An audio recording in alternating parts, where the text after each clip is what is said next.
अस्सलाम वालेकुम दोस्तों, मेरा नाम है अली और सर हमेशा की तरह मौजूद है दाऊद और आप देख रहे हैं इस वक्त क्रिकेट लवर अली शो को। कैसे देखना बनता है दूसरा लोग बात करने जा रहे हैं, बात करेंगे जी आज आपके साथ टॉप क्रिकेट न्यूज का सेगमेंट आपसे शेयर करेंगे। नंबर 1 पे लोग बात करने जा रहे हैं, जो हमारे पास अपडेट आ रही है वो आ रही है पाकिस्तान और इंडिया के हवाले से। मौसम को लेकर अपडेट आ रही है, कैसा रहने वाला है मौसम क्या नवीद सुना रहा है, क्या पाकिस्तान वर्सेस इंडिया इतनी कोशिशों के बाद, इतना सब के बाद मौसम होने देगा, जरा इस पर बात करेंगे नमीबिया के हवाले से। क्या कमाल किस्म की बॉलिंग की उन्होंने इंडिया के अगेंस्ट।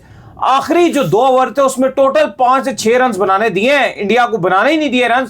और एरस्मिस जो कि उस्मान तारिक की तरह ही बॉलिंग कर रहे थे, स्पिनर थोड़ा एक्शन जो है वो ऐसा ही था, उसने तो भाई इंडिया को फड़का के रख दिया। तो उस्मान तारिक का खौफ कंटिन्यू है भाई, इस पर बात करेंगे रावलपिंडी के हवाले से। उन्होंने बड़ा एक ऑस्ट्रेलिया का धुआंधार प्लेयर जो सेलेक्ट कर लिया है, साइनिंग कर लिया है डायरेक्ट। उसकी वो कौन है वो आपको बताएंगे। क्या अफगानिस्तान अगले साल जो है वो डायरेक्ट क्वालिफिकेशन से बाहर हो सकता है वर्ल्ड कप की, ये क्या स्टोरी है वो भी आपको बताएंगे। मतलब जो अगला T20 वर्ल्ड कप जो भी आएगा 2028 बिल्कुल। तो अगर आप हमारे चैनल पर पहली बार आए, चैनल को सब्सक्राइब करें, साले का बात का खास करते हैं नंबर 1 खबर के साथ जो हमारे पास आ रही है। तो दाऊद साहब, पाकिस्तान वर्सेस इंडिया, मुकाबलों का मुकाबला, सब मुकाबला दी मां आ गई है। ठीक है, मां तो आ गई है सारे मुकाबलों की, लेकिन साथ में बारिश भी ले आई है। मौसम जो है पाकिस्तान वर्सेस इंडिया का जो मैच है वो कोई अच्छी नवीद कोलंबो से सुना नहीं रहा। हर गुजरते मिनट के साथ वैसे तो मौसम बदल रहा है, लेकिन कोलंबो में हालात नासाजगार हैं और मुश्किल हालात हुए हैं। दाऊद साहब, कोलंबो में क्या कहेंगे? देखिए, मौसम तो कोलंबो से बिल्कुल भी अच्छी रिपोर्ट नहीं दे रहा जो वेदर फोरकास्ट है। फिलहाल तो अगर अभी आप देखो पिछले 3-4 दिन कोलंबो का मौसम बड़ा बेहतरीन रहा है, बारिश नहीं हुई। 3-4 दिन मौसम बड़ा खूबसूरत रहा, लेकिन अब ऐसा लग रहा है कि कोलंबो में ठंडी जो हवाएं हैं वो ना सिर्फ आ रही हैं बल्कि अपने साथ बरसात भी लेकर आ रही हैं। और यह बरसात पाकिस्तान, इंडियन और क्रिकेट फैंस के लिए अच्छी नवीद लेकर नहीं आ रही। अली साहब, जो सैटरडे जो आपका एक दिन पहले इंडिया पाकिस्तान का मैच है, भरपूर किस्म की बरसात आ रही है। संडे को बारिश की फोरकास्ट बहुत खराब है। दोपहर 12 बजे से तकरीबन पूरा दिन शाम को 7 बजे तक बारिश रहेगी। और चूंकि 40, 50, 70% बारिश है और कोलंबो का वेदर हमने देखा कि अगर वहां पर 40% बारिश बताता है तो फिर वो बरसता ही बरसता है। तो अली साहब, हफ्ते के दिन तो दिन के टाइम तकरीबन पूरी बारिश हो सकती है। कभी इम्कान यह है कि पाकिस्तान और इंडिया दोनों टीमों की जो तैयारी है, जो प्रैक्टिस सेशंस हैं, वो शदीद मुतासिर हो सकती हैं। लेकिन मैच है आपका संडे को। अगर हम संडे की बात करते हैं तो संडे का मौसम भी सुबह से बहुत खराब दिखाई दे रहा है।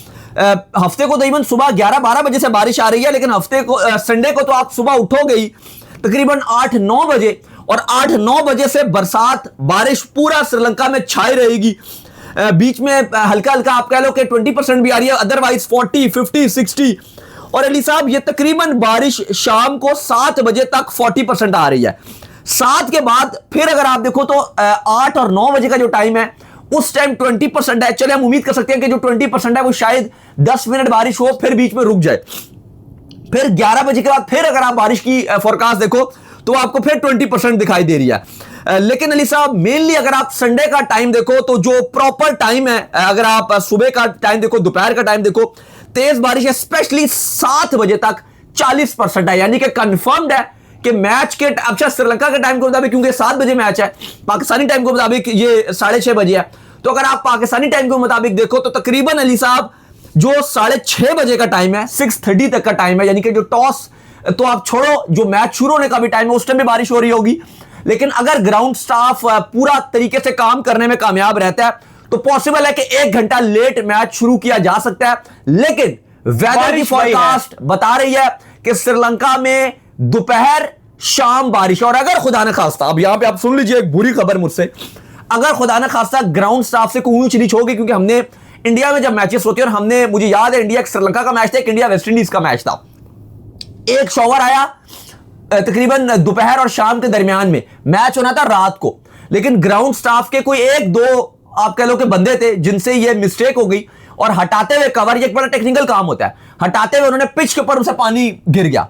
और आप इमेजिन करो कि इतना बड़ा ग्राउंड भरा हुआ है, पूरा स्टेडियम भरा हुआ है क्राउड से, और सारे तैयार है, मौसम क्लियर, लेकिन मैच नहीं हो सका। क्यों? क्योंकि पिच पे पानी गिर गया। लेकिन कोलंबो का जो ग्राउंड स्टाफ है उसका एक्सपीरियंस बहुत अच्छा है, क्योंकि हमने कोलंबो के ग्राउंड के अंदर पर मैंने एक बुरी सिचुएशन बताई है, कवर किया हुआ है सारा मैच। हमने ये देखा कि वहां इतनी तेज बारिश होती है और इतनी तेज बारिश के बाद भी जो है वो कोलंबो का जो ग्राउंड का स्टाफ है वो एक दिन लगाता है, मतलब ठक ठक ठक सॉरी दिन निकल गया, आधा घंटा भी नहीं लगाता, 10 मिनट के अंदर अंदर जो है वो ग्राउंड को खुश करके जो है परे मारते हैं और दोबारा मैच जो शुरू करवा देते हैं। लेकिन दाऊद साहब इसके ऊपर मेरा एक और जो क्वेश्चन है, जब आपने देखा कि यार ये मैच इतना बड़ा है कि इसके ऊपर जो पूरा क्रिकेट का इकोसिस्टम हिल जाता है और सारे मामलात जो है इसके ऊपर इतना बड़ा रेवेन्यू बनता है कि भाई आईसीसी को रिक्वेस्टें करनी पड़ी, पाकिस्तान को मनाना पड़ा, तमाम तर चीजें करनी पड़ी, तो फिर आप इसके साथ एक डे क्यों नहीं ऐड कर देते? और जब आपको पता ही है कि यार ये पूरी वर्ल्ड की क्रिकेट जो है इससे हिल जाती है, तो एक डे और ऐड कर दें फिर इसके साथ। मैं तो सरप्राइज नहीं हुआ कि अगर खुदा ने खासा अगर इतनी बारिश होगी, वैसे तो भी उम्मीद है कि हो जाएगा मैच। अभी तक की जो उम्मीद नजर आ रही है कि मैंने अभी आपको वेदर फोरकास्ट पूरा डिटेल में बताया कि 7 बजे के बाद सिर्फ 20% बारिश है 8 बजे तक, और अगर ग्राउंड साफ पूरा कवर कर देता है तो उम्मीद है कि मैच हो जाएगा। लेकिन अगर खुदा न खासा श्रीलंका का वेदर किसी के हाथ में नहीं और वो यूं तब्दील होता है, और अगर ऐसा हो गया, कम है बारिश, लेकिन अगर वो ऐसा हो गया तो जो आपने भी बात की है कि क्यों नहीं कर देते, मैं तो सरप्राइज नहीं होगा कि रिजर्व डे रख दिया जाए। अब एशिया कप में ये कहा जा रहा था ना कि इंडिया पाकिस्तान के मैच के लिए रिजर्व डे रखा जाएगा, इवन उस पर बहुत ज्यादा अगर आप देखो तो बाकी टीमों ने एतराज किया था, लेकिन एट द एंड वो हुआ था, रिजर्व डे हुआ था 2023 में। बाद में हमने देखा कि बात को कहा कि ये अगर पाकिस्तान इंडिया के मैच में बारिश हो जाती है तो इसको रिजर्व डे रखा जाएगा। तो इस मैच के लिए जितना तो ढकी चुकी बात ही नहीं रही ना, अब तो सीधा सीधा पता चल गया कि पूरा इकोसिस्टम मिलता है, सारों को फायदा, सारे ही कहेंगे महाराज ये मैच करा दीजिए। बाकी जो लोग किसी मैच में नहीं हो पाता तो ठीक है, लेकिन इस मैच कराओ के लिए भाई हो जाएगा। लेकिन मुझे पर्सनली लगता है कि हो जाएगा। बाकी हिसाब जो बड़ी खबर आ रही है कोलंबो से वो ये कि जो होटल्स हैं वो तमाम के तमाम होटल्स बुक हो गए हैं। होटल्स के जो रेट है एग्जैक्टली होटल्स के जो रेट है वो दुगने किए जा रहे हैं, क्योंकि जाहिर है जब डिमांड ज्यादा हो जाती है और होटल्स कम रहती हैं तो वो महंगे दामों बेच रहे हैं। प्लस इसी तरह से आपको पता है श्रीलंका के जो प्रेसिडेंट थे उन्होंने शहबाज शरीफ से भी रिक्वेस्ट की थी कि आप पाकिस्तान इंडिया मैच होने दीजिए, क्योंकि उनको पता है कि दुनिया भर से लोग ट्रैवल करेंगे इंडिया पाकिस्तान। तो अली साहब एक बड़ी तादाद में जो फैंस की है वो चूंकि कोलंबो विजिट करने के लिए उन्होंने अपने होटल्स बुक करवाना शुरू कर दिए हैं।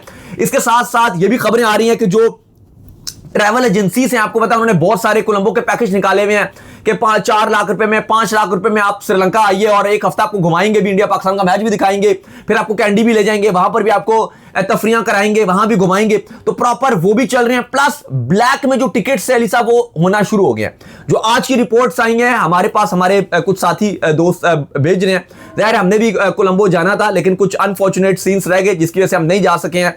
इंडिया पाकिस्तान के मैच के लिए तो हमारा इरादा था कि चलो एक मैच के लिए एक हफ्ते के लिए चले जाएं, लेकिन फिर वो थोड़ी कंफर्मेशन नहीं हो रही थी, हमारी थोड़ी सी बुकिंग भी लेट हो गई, हमने ऑलरेडी की भी थी लेकिन फिर आप कह लो कि हमें थोड़ा सा हमने भी कंफर्मेशन नहीं दी, तो इस वजह से हमारा प्रोग्राम थोड़ा सा डगमगा गया। लेकिन वहां से हमारे कुछ जर्नलिस्ट हैं जो दोस्त हैं वो हमारे साथ जुड़ेंगे पाकिस्तान, बिल्कुल इंशाल्लाह पाकिस्तान और जो इंडिया का मैच है जो खुद भी तो नहीं कंफर्म कर रहे थे ना ये खेलेंगे नहीं खेलेंगे, इन्होंने भी बीच में लटकाया हुआ था। तो जो वेदर फोरकास्ट है उसकी जो अपडेट्स हैं वो आपको हम लाइव कोलंबो से ही दिलवाएंगे, यहां पर हमारे शो में मिलेगी। स्टिल हमारे कुछ दोस्त हैं, कुछ नुमाइंदे हैं वो वहां पर मौजूद हैं, तो हमारे साथ जुड़ेंगे और हमें जो पाकिस्तान इंडिया के वेदर की अपडेट है या आगे श्रीलंका के जो मैचेस हैं जो वेदर अपडेट होगी वो आपके साथ हम वहीं से लाइव भी शेयर करेंगे। लेकिन फिलहाल अली साहब जो आज की लेटेस्ट रिपोर्ट आ रही है, और अगर आप कोलंबो का जो ऑफिशियल वेदर फोरकास्ट अगर आप वहां से कंफर्म करते हो तो वो यही आपको बताते हैं कि दोपहर को तो बारिश है संडे को, शाम को 6-7 के जो टाइम है 8 बजे का टाइम है, इसमें बारिश का जो फ्रीक्वेंसी है वो कम हो रही है, 20% बता रहा है। 20% में ये होता है कि 10 मिनट बारिश आ गई नहीं आई, बूंदें आ गई नहीं आई, वो बहुत हल्की बारिश होती है, वो ऐसी नहीं होती कि मुतासिर कर सके मैच को। और उसके बाद 8 बजे के बाद बिल्कुल मौसम क्लियर, और यही नजर आ रहा है कि ओवर्स की भी कटौती नहीं होगी, क्योंकि जो $3 बिलियन जिसने पे किया है वो तो नहीं बोलेगा कि भाई इतने महंगे महंगे इश्तिहार हैं और तुम ओवर्स की कटौती कर लो, खैर 1 घंटा और मैच को आगे ले जाओ, लेकिन ओवर्स की भी कटौती नहीं होगी। तो ये बड़ी खबर है इंडिया पाकिस्तान के मैच से कि बारिश जरूर है, लेकिन स्टिल उम्मीद यही की जा रही है कि मैच जो अलीसा वो पूरा होगा। नहीं बिल्कुल जो है वो मैच जो है वो पूरा होने के लिए जा रहा है पाकिस्तान वर्सेस इंडिया। अगर तो बारिश होती है तो उसको थोड़ा सा जो है डिले जरूर किया जाएगा इंशाल्लाह, लेकिन हम उम्मीद पूरी रखते हैं, फिंगर जो है क्रॉस है कि मैच जो है वो पूरा होके रहेगा। खैर इसके बाद जो अपडेट आ रही है जी हमारे पास वो आ रही है नमीबिया के हवाले से। तो भाईजान इंडिया वर्सेस नमीबिया का जो मैच है वो मैं देख रहा था, और इसमें जो एरेस्मस है वो छा गए दाऊद साहब, उन्होंने क्या कमाल किस्म की बॉलिंग की, 4 विकेट्स उन्होंने लिए। और मुझे एरेस्मस की शक्ल में ना मुझे एरेस्मस नजर नहीं आ रहा था, स्पिनर जो है नमीबिया का, मुझे नजर आ रहा था उस्मान तारिक, और मुझे दिख रहा था कि इंडिया अगर इसके अगेंस्ट इतना फंस रहा है और इसको जो है 4 विकेट इंडिया देके चला गया, तो उस्मान तारिक के पास भी सेम वेरिएशन है, सेम पेस को वो स्लो कर सकते हैं, उसी तरह वो आते हैं, यूं भी कर लेंगे थोड़ा सा। लेकिन ऐसा लग रहा है दाऊद साहब के एरेस्मस को देखते हुए मुझे और खुशी हो रही है कि उस्मान तारिक फंसा सकते हैं इंडिया। देखिए आज इंडिया की जायंट बैटिंग थी, जब वो बैटिंग करने के लिए आई तो संजू सैमसन ने बड़ा अच्छा किया, फिर उसके बाद ईशान किशन ने एक ही ओवर में हमने देखा कि जो पावर प्ले का आखिरी ओवर था उसमें छक्कों की बारिश कर दी और इंडिया ने T20 वर्ल्ड कप का फास्टेस्ट 100 भी बना डाला। लेकिन उसके बाद हमने देखा कि वक्त बदला, हालात बदले, पावर प्ले जैसे ही खत्म हुई, बॉल थमाई एरेस्मस के हाथ में जो कप्तान थे, कप्तान ने गेंद पकड़ी, पहले ही बॉल डाला और हमने देखा कि जब 8वें ओवर की उन्होंने पहली बॉल डाली, उन्होंने विकेट निकाल के दे दी, ईशान किशन को आउट किया। फिर हमने देखा कि जिस तरह से सूर्य कुमार यादव जो उनके कप्तान थे, दूसरे एंड से भी स्पिनर ने कमाल परफॉर्मेंस दिखाई। नमीबिया के जो कप्तान एरेस्मस हैं, उन्होंने 4 ओवर में 20 रन देके 4 खिलाड़ी आउट किए, कमाल किस्म की उन्होंने गेंदबाजी की। बाकी भी उनके हमने नजर आई कि जो स्पिनर थे उन्होंने ठीक ठाक इंडिया को तंग करके रखा। इवन दो हार्दिक पांड्या ने नीचे से आकर इंडिया को रेस्क्यू जरूर किया, जिसके बाद इंडिया 210 का टारगेट देने में कामयाब रहा। लेकिन एंड में भी हमने देखा कि जब स्पिनर लगे तो इंडिया को आखिरी 2.5 ओवर में जो एक टाइम पर लग रहा था कि इंडिया आराम से 40 रन तो तकरीबन आखिरी 3 ओवर में ऐड कर देगा, वहां पर इंडिया बमुश्किल 8, 9, 10 रन के अंदर अंदर ही रन सिर्फ ऐड कर सका। अली साहब, जहां नमीबिया के स्पिनर्स ने इंडिया की इतनी बड़ी बैटिंग लाइनअप को परेशान किया, फिर नमीबिया ने उनको बैटिंग में भी जब खेलने आए तो उन्होंने हीरोइक किस्म का स्टार्ट दिया। लेकिन अली साहब, जहां पर उस्मान तारिक की हम बात करते हैं, वो भी अनऑर्थोडॉक्स हैं, थोड़े से रुक कर बॉल करते हैं। अब तो इंडियन मीडिया में भी ये बातें चलना शुरू हो गई हैं कि ठीक है भाई, आप जितना भी रोलो लेकिन एक्शन उनका क्लियर है। अगर आप खेल नहीं सकते तो अलग बात है। एक मिसाल तो आपने सुनी होगी, नाच ना जाने आंगन टेढ़ा। हाँ, अगर ये वाली बात है तो फिर तो अलग बात है। लेकिन ओवरऑल जितने बड़े क्रिकेट जर्नलिस्ट हैं या स्पोर्ट्स जर्नलिस्ट या फिर अगर आप जो क्रिकेटर्स हैं जो समझ बूझ रखते हैं, वो तो बात कर रहे हैं कि भाई लीगली उनका एक्शन ठीक है। लेकिन अली साहब, जिस तरह से एरेस्मस ने उनको तंग किया और स्पिनर ने परेशान किया, ये तो दिल्ली का फ्लैट विकेट था। कोलंबो का प्रेमदासा स्टेडियम में कितना परेशान कर सकते हैं उस्मान तारिक, और ये देखते हुए कि हवा भी बहुत बन गया उनका। आई होप, आई विश कि उस्मान तारिक ये प्रेशर इतना ना लें। लेकिन अली साहब, इंडिया में तो इस टाइम जो उनके फैंस हैं, जो सोशल मीडिया, जो उनका न्यूज चैनल्स है, उनके न्यूज़पेपर्स है, उन सब ने तो पूरी तरीके से उस्मान तारिक को अपने ऊपर सर पे चढ़ाया है अपने। नहीं, बिल्कुल आप सही कह रहे हैं कि उस्मान तारिक को इस वक्त एक फेयर की अलामत जो है बने हुए हैं, और उस्मान तारिक भी ये चाह रहे हैं कि उनका जितना फेयर इंडिया में बन सकता है वो बने। थोड़ा सा हमने ये भी देखा, वो तो नहीं चाहते हो क्योंकि वो इनके एक्शन में बात होती है, लेकिन इंडियन मीडिया ने बना दिया। वो कह रहे हैं कि और प्रेशराइज होते रहेंगे। एक टाइम पर मुझे याद है ना, चैंपियन ट्रॉफी जिस वक्त हो रही थी तो जो ट्रेविस हेड थे उनके जहन में चक्रवर्ती बहुत चल रहा था, बार बार चक्रवर्ती से, और फिर उन्होंने विकेट भी चक्रवर्ती को ही दी। तो जब इंसान जब किसी बॉलर के बारे में एज अ क्रिकेटर आप सोचे ना तो थोड़ा सा सोचते हैं, तो फिर वो बंदा उस बॉलर में जो है फंस जाता है, या इंडिया ट्रेविस हेड को सर पे चढ़ाता है तो फिर हेड भी उनके ऊपर पड़ जाते हैं। खैर, इसका जो अपडेट आ रही है वो ये आ रही है कि रावलपिंडी की जो फ्रेंचाइज है उन्होंने साइन कर लिया है, डायरेक्ट साइनिंग हुई है उनकी तरफ से। जैक फ्रेशर मैगेब जो है, जो कि ऑस्ट्रेलिया से जिनका ताल्लुक है, उनको जो है डायरेक्ट साइन कर लिया गया। फायर ओपनर है भाई मामू बर्गर जो है रावलपिंडी का, उसके साथ उनकी तस्वीर लगाकर रावलपिंडी ने उनको लॉन्च कर दिया और डायरेक्ट साइनिंग हो गई है। एक्सप्लोसिव बल्लेबाज हैं, ऑक्शन में भी ये थे, किसी ने इनको पिक नहीं किया था, लेकिन फाइनली जो जैक फ्रेशर मैकगर्क हैं ये अब रावलपिंडी की टीम में आ गए हैं और एक्सप्लोसिव ओपनिंग बल्लेबाज हैं। ऑस्ट्रेलिया की तरफ से वर्ल्ड कप मिस कर गए हैं, आईपीएल भी इस बार मिस कर गए थे, लेकिन रावलपिंडी ने इनको साइन कर लिया। एक अच्छी टीम है। मैं अगर आपको टू बी वेरी ऑनेस्ट बताऊं, मुझे रावलपिंडी की टीम में जो स्क्वाड उनका बहुत लंबा चौड़ा नहीं है, लेकिन मुझे क्वालिटी प्लेयर्स नजर आए हैं। ठीक है, हम रिजवान की आप बात जरूर कर सकते हो कि मोहम्मद रिजवान T20 में एग्रेसिव नहीं है, लेकिन रिजवान चालाक हैं, विकेट कीपर बेहतरीन है, प्लस चालाकी उनके अंदर है। कप्तान वो एक अच्छे हैं, चालाक वाले कप्तान है, तो एक वो उन्होंने उनको कप्तान रखा है। फिर अगर आप देखें, मोहम्मद आमिर एक बेहतरीन T20 के बॉलर हैं, इवन ओडीआई के भी अच्छे बॉलर थे, वाइट बॉल के बेहतरीन बॉलर हैं, उनको उन्होंने T20 में रखा है। इवन मोहम्मद आमिर ने कहा भी, उनसे पूछा गया कि आप जो लास्ट कोटा ग्लैडिएटर्स में थे वहां छोड़कर आ रहे हैं, पिंडी में आप मिस कर रहे हैं। उन्होंने कहा जब उन्होंने मुझे छोड़ते हुए मिस नहीं किया, मुझे रिलीज करते हुए मिस नहीं किया, तो मैं उनको क्यों मिस करूं। मैं अब रावलपिंडी से बड़ा एक्साइटेड हूं, मेरा होम टाउन भी रावलपिंडी है। गुजर खान ने कहा कि जो लॉयल्टी, दोनों ने कहा जब लॉयल्टी की बात आती है तो कोटा ग्लैडिएटर बहुत ही पीछे रह जाता है। उन्होंने कहा उनके अपने कप्तान को देखो, जिन्होंने कप्तान लिया था उसको उन्होंने कितने में जाके जो है रिटेन किया है, और उन्होंने कहा जब लॉयल्टी की बात आएगी तो लाहौर कलंदर हमेशा से नंबर 1 पर आएगी। लाहौर कलंदर ने ये नहीं देखा कि हमारे पैसे कितने जा रहे हैं, हमारी टीम का क्या बन रहा है, लेकिन लॉयल्टी में लाहौर कलंदर नंबर 1 है। कोयटा लॉयल्टी में सबसे पीछे अहमद शहजाद और आमिर दोनों का कहना था। चलो, वो दोनों खेले हैं, उनका एक्सपीरियंस कोयटा के साथ खराब रहा, तो इसलिए वो थोड़ा सा नाराज भी हैं। वो कहते हैं वो बिल्कुल ही पूछते ही नहीं है बंदे। हाँ, वो यही बात कर रहे थे कि उन्होंने उस तरह से बिल्कुल ही नहीं पूछा। लेकिन अली साहब, अगर आप ओवरऑल देखो तो जो मैं रावलपिंडी की टीम की बात कर रहा था, इनके पास जो प्लेयर्स भी हैं, जिस तरह से इन्होंने बाकी भी पिक किए हैं, मुझे लगता है कि इनकी एक अच्छी और एक तगड़ी टीम रहेगी रावलपिंडी की। खैर, इसके बाद जो अपडेट आ रही है जी, वो आ रही है अफगानिस्तान के हवाले से। तो भाईजान, अफगानिस्तान जिस तरह पहले राउंड से बाहर होने जा रहा है, तो क्या दाऊद साहब जो अगला वर्ल्ड कप अब आएगा, खैर अब तो 2027 थी, बल्कि 28 में जो अगला वर्ल्ड कप जो है खेला जाएगा, तो उस टाइम तक आपको क्या लगता है कि इनको क्या क्वालिफाइंग राउंड खेलना पड़ेगा? देखें, बिल्कुल अफगानिस्तान के लिए बुरी खबर है, क्योंकि अगर आप अगले वर्ल्ड कप की बात करते हो, अब 2027 में तो साउथ अफ्रीका और जिम्बाब्वे और नामीबिया आपका 50 ओवर का वर्ल्ड कप होस्ट कर रहे हैं, लेकिन जो 2028 का T20 वर्ल्ड कप है, जो कि ऑस्ट्रेलिया और न्यूजीलैंड में शेड्यूल्ड है, ऑस्ट्रेलिया और न्यूजीलैंड 2028 का वर्ल्ड कप होस्ट करेंगे। फिर 20 और 30 का जो वर्ल्ड कप है, 2030 का T20 वर्ल्ड कप, वो आपका इंग्लैंड के रीजन में है, ये यूके में है, इंग्लैंड, आयरलैंड और स्कॉटलैंड होस्ट करेंगे। और फिर 31 का जो 50 ओवर का वर्ल्ड कप है, वो भारत और बांग्लादेश में है। लेकिन जो 28 का वर्ल्ड कप है, जो T20 आपका ऑस्ट्रेलिया और न्यूजीलैंड में है, अभी जाहिर है आईसीसी ने उसके हवाले से कन्वे नहीं किया कि उसमें टीम्स कितनी होंगी या क्या तादाद रहती है, लेकिन अगर चूंकि ये टॉप 8 में, सुपर 8 में फिनिश नहीं कर सके हैं, तो रैंकिंग भी इनकी टॉप 10 की अगर आप देखो जाती हुई नजर आ रही है। अफगानिस्तान 10वें नंबर पे जरूर है, लेकिन जिम्बाब्वे जितनी अच्छी क्रिकेट खेल रहा है, अगर जिम्बाब्वे 10वें आ गया, मैं बात करूं अगर 20 टीमें हो, और अगर वही अगले वर्ल्ड कप में इन्होंने ये डिसाइड किया कि 16 टीमें होंगी या टीमों की तादाद कम कर दी, तो उस सूरत में तो अफगानिस्तान 100% बाहर हो जाएगी, यानी कि इसको क्वालिफाइंग राउंड खेलना पड़ेगा।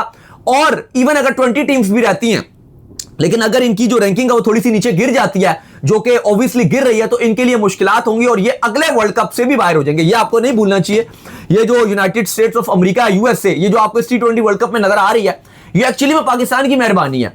पिछले वर्ल्ड कप में ये सिर्फ इसलिए आए थे, टॉप 20 में भी ये नहीं थे, सिर्फ चूंकि ये होस्ट थे वेस्ट इंडीज के साथ, इनको इसलिए वर्ल्ड कप का टिकट मिला।